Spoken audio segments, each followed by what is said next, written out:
انسان کو حیوان بنا دیا جائے. ایک کتے کو شہوت ہے جو کتیا مل جائے، چاہے اس کی ماں ہو چاہے اس کی بیٹی ہو، اس سے اس کو استفادہ کر لے گا. یہ انسانوں نے کیا قدریں لگا رکھی ہے؟ ماں، بیٹی، بہن، بیوی، کیا فرق ہے ان میں؟ عورت ہے وہ بھی عورت ہے، یہ بھی عورت ہے. اور خاندانی نظام کی جڑیں کھود ڈالی جائیں، گویا کہ انسان حیوان بن جائے. اور یہ نوٹ کر لیجئے پلیز کہ یہود کی جو ایک تو کتاب ہے تورات، ایک ہے تالمود. تالمود ان کی فقہ کی کتاب ہے. تالمود کی تعلیم یہ ہے کہ یہ باقی جتنے انسان ہیں، اصل انسان تو صرف ہم یہودی ہیں، یہ باقی جتنے انسان ہیں گوئمز، اور ان کے لیے دوسرا لفظ ہے جینٹائلز، یہ اصل میں انسان نما حیوان ہے. انسان نما حیوان. اور جبکہ انسان کا حق ہے حیوان کو استعمال کرنا، ایکسپلائٹ کرنا. گھوڑے کو ٹانگے میں بگی میں باندھتے ہیں کہ نہیں، اور بیل کو آپ اپنے ہل میں جوتتے ہیں. اسی طرح ہمارا حق ہے تمام انسانوں کو ان کا خون چوسنا، انہیں ایکسپلائٹ کرنا، انہیں استعمال کرنا. اور اس کے لیے بہترین طریقہ یہ ہے کہ انہیں واقعتاً حیوان بنا دیا جائے، انسانی اقدار ان سے چھین لی جائے. حیوان بنیں گے تو پھر کام کریں گے ہماری مرضی کے مطابق. یہ انتقام یہ لوگ یورپ سے اور امریکہ سے، عیسائیوں سے بھرپور طریقے پر لے چکے ہیں. شرم اور حیا نام کی کوئی شے نہیں، اس میں تو عفت کا کوئی حساب نہیں، کوئی ذکر ہی نہیں. اور گواہی ہے کیا ہے؟ پریزیڈنٹ کلنٹن نے کہا تھا 2 سال پہلے یا 3 سال پہلے، وہ جو ان کی اینوئل سپیچ ہوتی ہے، state of the union address, اس نے کہا تھا عنقریب ہماری قوم کی اکثریت حرام زادوں پر مشتمل ہوگی. یہ حرام زادے کا لفظ میں نے ترجمہ کیا ہے born without any wedlock. ایک تو ہوتا ہے ایک مرد اور عورت کی شادی ہوئی ہے، نکاح ہوا ہے، پھیرے پڑے، کچھ بھی ہوا ہے، لیکن اعلانیہ طور پر وہ اب شوہر اور بیوی کی حیثیت سے ہے، تو ان کی اولاد ہو رہی ہے، جائز اولاد ہے. ایک بغیر شادی کی اولاد ہو رہی ہے تو یہ حرامی ہے، حرام زادے ہے. انہوں نے کہا کہ ہماری قوم کی اکثریت حرام زادوں پر مشتمل ہے. ہومو سیکسولیٹی، لیسبینز، گیز، اور بالکل ڈکلیئر کرتے ہیں. پادری ڈکلیئر کرتا میں گے ہوں، سینیٹر ڈکلیئر کرتا میں گے ہوں. انہیں کوئی شرم ہی نہیں، اس کے اندر کوئی حجاب نہیں، اعتراف کرنے کے اندر کہیں بھی کسی طرح کی رکاوٹ نہیں، ہچکچاہٹ ہی نہیں. جنسی لذت ہر طریقے سے حاصل کی جا سکتی.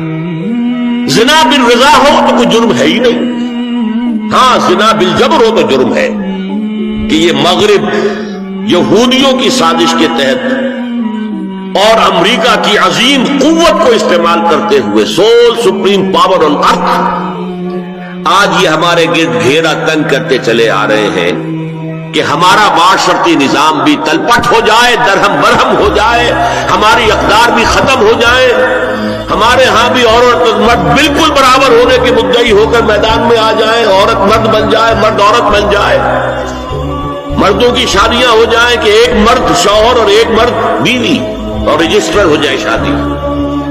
لیسبینز کی شادیاں ہو جائیں کہ ایک عورت شوہر ایک عورت بیوی اور رجسٹر ہو جائے شادی. یہ سارا کام ناقل ارض ننقصھا من اطرافھا. اس کی مثال کیا ہے کہ پہلے اس پروگرام کے تحت 1994 میں کانفرنس ہوئی قاہرہ میں، عرب ورلڈ کا وہ مرکز ہے.